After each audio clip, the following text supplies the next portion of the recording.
crowds of die-hard fans cheered as the drivers warmed up at the Atlanta Motor Speedway. Norris Williamson and his sons parked the RV for a weekend-long feast. Brats and sausages, hot and mild. And then over here we got some more ribs and some more Boston butt. And plenty of fire. Big weekend? Oh, yeah. I miss work to come down here. During the ear-splitting practice laps, the competition in the infield was beanbags and redneck golf and crowding for a sight of the drivers.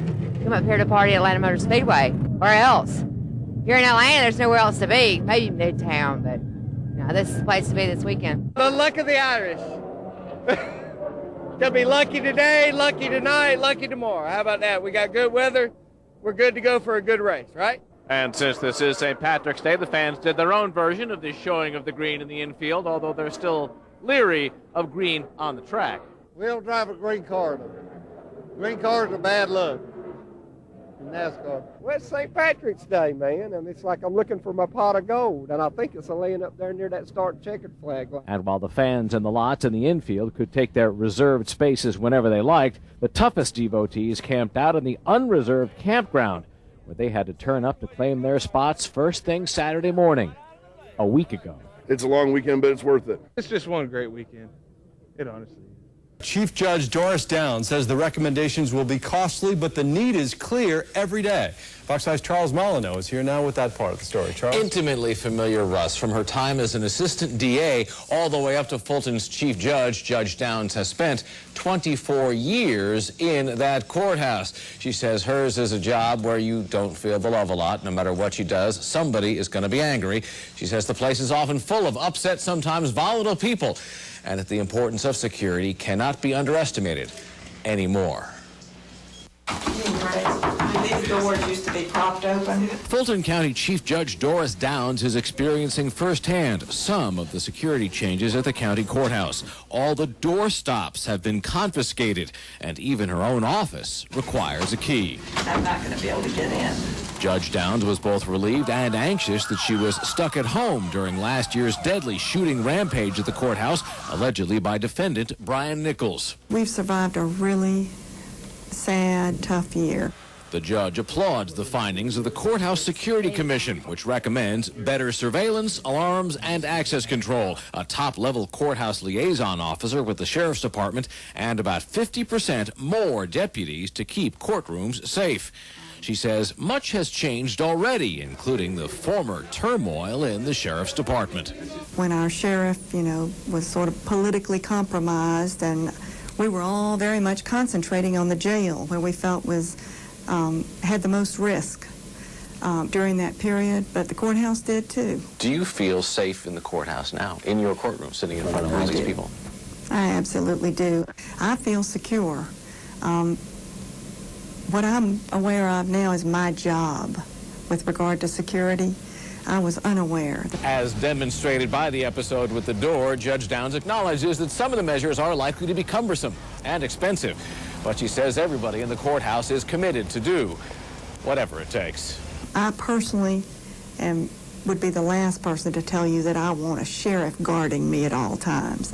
There's no notice as to when the volatile situation is going to occur, that there needs to be consistent security there. The one-year anniversary of the shooting rampage is 2 weeks from tomorrow. Downs says the county will mark the day quietly with a meditation service in the County Commission Assembly Hall across the street from the courthouse on Friday, March 10th. On the actual anniversary, March 11th, the courthouse will be closed. It is a Saturday. This is Fox 5 Morning News at 6. Good morning, everyone. I'm Suchita Vadlamani. And good morning. I'm CharlesMolineaux. We'll have all the morning's news in just a moment. First, let's get a check of our weather. Orlin Sidney is in the forecast center this morning. Good morning, Orlin. Good morning. Temperatures are in the 60s. Skies are cloudy. Weather and traffic updates on the 5s throughout the morning. Charles? Thanks, Cheryl. Well, spring break means extensive spring cleaning for a Clayton County school. As many as 100 students were affected by a rash that broke out last month at Forest Park Middle School. School and health officials are still waiting for test results, but they say they will take advantage of this week's break to thoroughly clean. The school is scheduled to reopen on April 9th when health officials will be there to gather information from staff and students. about the rash. 3 members of a family have been found dead in an apparent murder-suicide in Cherokee County. Police say the young couple and their baby may have died more than a week ago. Fox 5's Denise Dillon has the story. Denise Dillon, Fox 5 News. Police say the husband and wife were both in their 20s and had just moved to Cherokee County from Mexico. Police say they did not find a suicide note. It is 5:08 when Fox 5 News continues. The suspect is behind bars following the fatal shootings of 2 North Carolina policemen. Then the debate over the war in Iraq spending heats up in Washington as military leaders say they need more money soon. It's 9 minutes to 7, and police in South Florida are looking for a guy who likes to rob stores. But this guy is unlike most crooks. He apparently has some sort of guilty conscience when he's committing his crimes, and his apologetic ways have been caught on tape. Fox's Ross Schlow shows us. It is 13 minutes after 8 right now. As millions of Americans deal with dangerous high blood pressure, millions of us look for better ways to bring it down.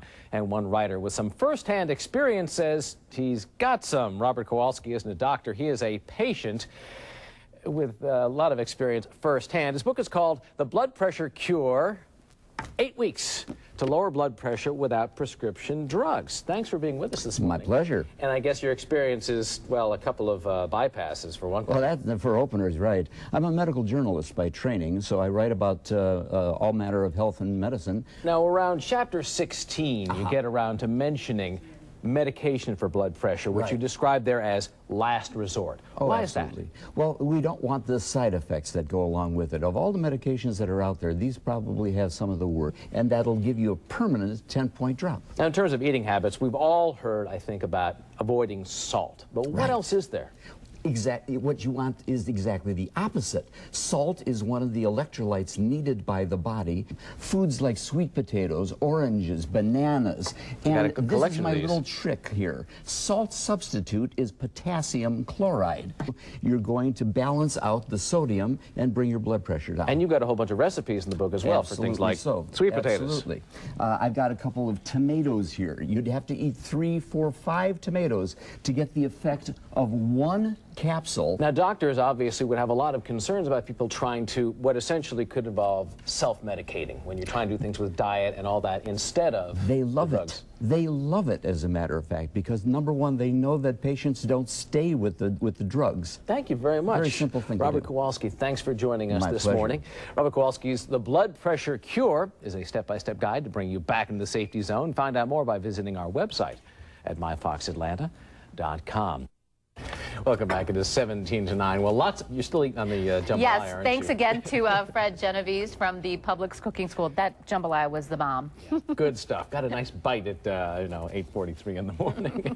Well, lots of people love to fish, but instead of a fishing pole, a North Carolina guy is showing us all how to use a different tool. He catches catfish the hard way with his bare hands. Fox's Roy Auckland shows us how. Hopefully I'll see you next Some of them just never learn. Get a little bigger.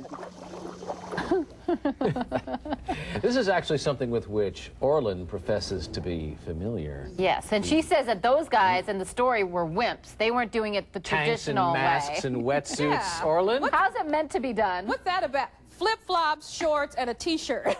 That's the basic equipment.